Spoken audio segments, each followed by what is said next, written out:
안녕하세요. 사풀TV 이승희 세무사입니다. 오늘은 2018년 이번 정부 들어서 발표된 부동산 금융대책 중 2편 전세보증 관련 자주 묻는 질문, 3편 주택 임대사업자 대출 관련 자주 묻는 질문, 2편, 3편을 연속으로 방송해 드리도록 하겠습니다. 먼저 전세보증 관련 자주 묻는 질문 5가지입니다. 1번, 전세보증 시 보유주택수 산정 시 포함되는 주택의 범위는 어떻게 되나요? 하고 질문했습니다. 전세보증 시 주택수 계산은 일반 양도소득세와는 살짝 다른데요. 범위가 부부 합산입니다. 주택뿐만 아니라 주상복합주택, 겸용주택도 포함되고 있습니다. 그리고 주택법상 주택의 정의에 부합되지 않는 오피스텔은 제외되고, 그 다음에 이제 정책적인 목적에서 지방의 노후한 단독주택 등 규제 필요성이 현저히 낮은 주택의 보유자가 다른 지역으로 이주할 경우에 그 노후된 해당 주택도 전세보증 관련 주택수에는 포함이 되지 않고 있습니다. 여기서 지방은 비수도권과 비도시지역을 의미하고 있는데요. 노후주택의 범위에는 첫 번째, 사용 승인 후 20년 이상 된 오래된 노후주택과 두 번째, 국민주택 규모인 85제곱미터 이하의 소형 단독주택, 그리고 세 번째, 직계 존속이나 배우자로부터 상속받은 본적지 소재 상속받은 주택도 주택수에는 안 들어가고 있습니다. 다음 두 번째 질문입니다. 전세보증 시 분양권이나 조합원 입주권은 어떻게 될까요? 하고 질문했습니다. 분양권이나 입주권은 전세보증 신청일 현재 거주가 가능한 주택법상의 주택이 아니기 때문에 주택 보유수에 포함하지 않고 있습니다. 그렇기 때문에 분양권 등 이외에 주택이 없다면 무주택자로 봐서 제한 없이 공적 전세 대출 보증이 이용 가능하겠습니다.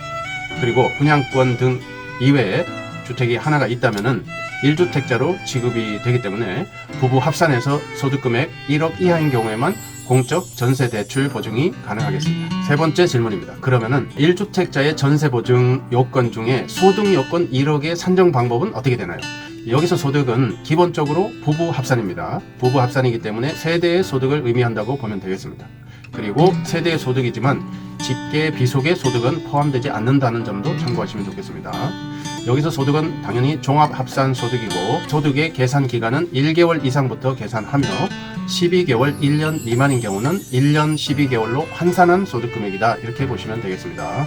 1억 소득의 입증 방법은 근로소득, 사업소득, 연금소득, 기타소득, 공이소득의 내용이 다를 수 있지만 증명하는 방법은 거의 유사합니다.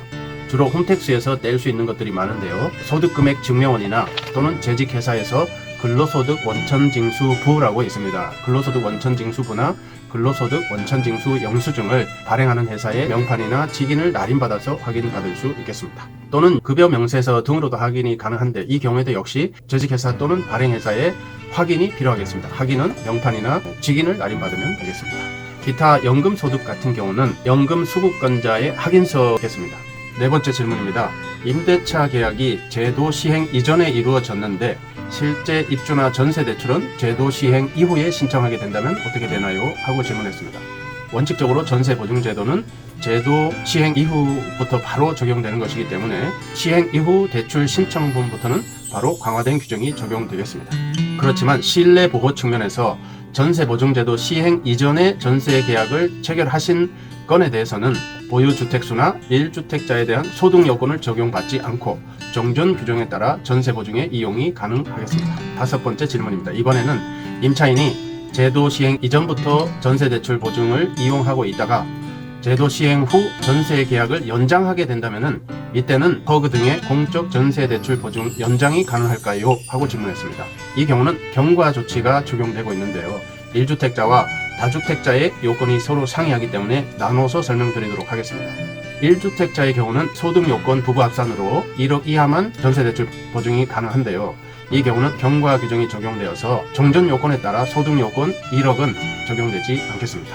그 다음에 다주택자의 경우는 1주택자에 준하는 대우를 해주기 위해서 1주택 이외의 나머지 주택을 2년 내 처분하는 조건으로 전세대출 보증 연장을 허용해주고 있습니다. 이상 5가지 전세대출 보증 말씀드렸는데요. 마지막으로 꿀팁 하나 말씀드리고 임대사업자 대출 관련 내용으로 넘어가도록 하겠습니다. 자, 꿀팁입니다. 1주택자가 부부 합산해서 소득이 1억 이상이면 허그 등 공적 전세보증이 제한되고 있습니다. 그런데 꼭 전세보증을 받고 싶다, 이러면 다른 방법이 없을까요? 2018년 발표된 자료에 의하면은 서울보증보험이 있습니다. 서울보증보험의 경우는 1주택자의 경우 소득요건 1억 요건을 적용하지 않고 현행의 소득을 유지하는 조건으로 허그보다 다소 완화된 기준으로 전세 대출 보증을 이용할 수도 있다고 합니다. 더 자세한 상담은 SGI 서울보증보험으로 문의해 주시면 좋겠습니다. 다만 SGI 서울보증보험에서도 2018년 금융정책이 발표된 이후 2019년도에 시가 9억을 초과하는 주택 보유 시 전세 대출 보증을 제한한다고 발표한 사실이 있기 때문에 자세한 상담은 서울보증보험에 전화하셔서 자세한 상담을 받아보실 것을 권고드리겠습니다.